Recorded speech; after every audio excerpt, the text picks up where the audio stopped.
իսկապես սա այն ամենավառ օրինակներից է, ինչպես կարող է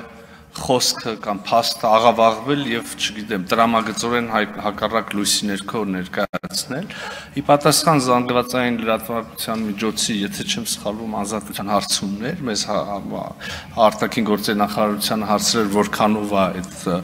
Իլհամ Ալիևի ասածը ճիշտ, մենք ասել ենք, որ իսկապես մենք զբաղվել ենք, ինչպես եւ քանիցս հայտարարել ենք հրապարակավ այդ շրջանում, որ մենք փորձում ենք հասցեագրել մեր Հայաստան-Ադրբեջան բանակցությունների շրջանակում, հասցեագրել Լեռնային Ղարաբաղի հայության իրավունքների եւ անվտանգության հարցերը, այդ թվում եւ ուղիղ խոսակցության նրանց միջև խոսակցության, միջազգային երաշխիքների, միջազգային մեխանիզմների ստեղծման ճանապարհով, այդ թվում եւ ջանքեր գործադրեցին, չգիտեմ, ասենք Սոֆիայում հանդիպման կազմակերպման ուղղությամբ մենք վստահ ենք, որ այդ մեխանիզմի ստեղծման պարագայում, այդ երկխոսության հաստատման պարագայում հնարավոր է լինել, որ որոշակի հարցեր լուծել։ Սա է ըստ եղել մեր պատասխանը եւ փաստա, որ բռնի տեղահանությունից հետո եւ հատկապես եւ նաեւ իրենց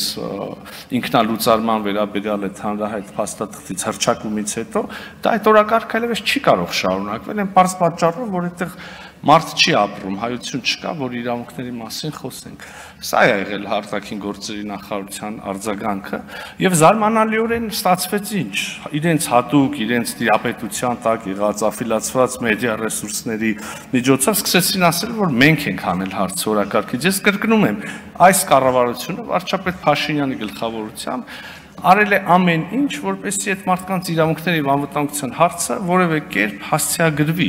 եւ հիմա մեղադրել մեզ այդ հարցը օրակարգից հանելու այն պայմաններում, երբ մենք այս մասին խոսում էինք, մեզ մեղադրում, երբ որ ասում էինք, որ նշաձողը իջեցնել է պետք եւ այդ դեպքում մենք կարող ենք խոսակցություն ունենալ, մեզ էլի մեղադրում էին դավաճանության մեջ, մեզ էլի մեղադրում էին, չգիտեմ, հողեր ծախելու մեջ եւ այլն։ Շատ լավ կներ, որ հիմա ստեղ լինեին ձեր ընդդիմադիր գործընկերները եւ այս խոսակցությունը իրանց հետ գնար, բայց ոնց հասկանում եմ կռվել եք երևի էլի նեղացել գնացել են։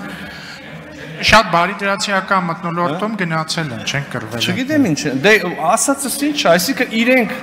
որևէ կերպ հրաժարվում էին մասնակցել այդ խոսակցությանը, այդ թվում եւ այստեղ նստած մարդկանց դրդմամբ։ Հանրահայտ չի, որ Լեռնային Ղարաբաղը մերժեց օրինակ մասնակցել Սոֆիայի հանդիպմանը։ Հիմա մեզնից ի՞նչ են ուզում։ Այսինքն ձեռ են առնում, ես չեմ հասկանում։ Այս հարցերի պատասխանը լրջորեն պիտի տրվի վերջը, թե չէ։ Ինչքան կարելի անընդհատ իրանց եղած նույն թերթերի միջոցով ասել Ղարաբաղը հանձնեցին։ Հիմա գիտեք ինչ են ասում, ասեն Ղարաբաղը բանը Հայաստանի կառավարությունը լուծարեց։ Լավ, այդքան կարճ է մարդկանց հիշողությունը, ում են հիմարի տեղ դնում։ Արձագանք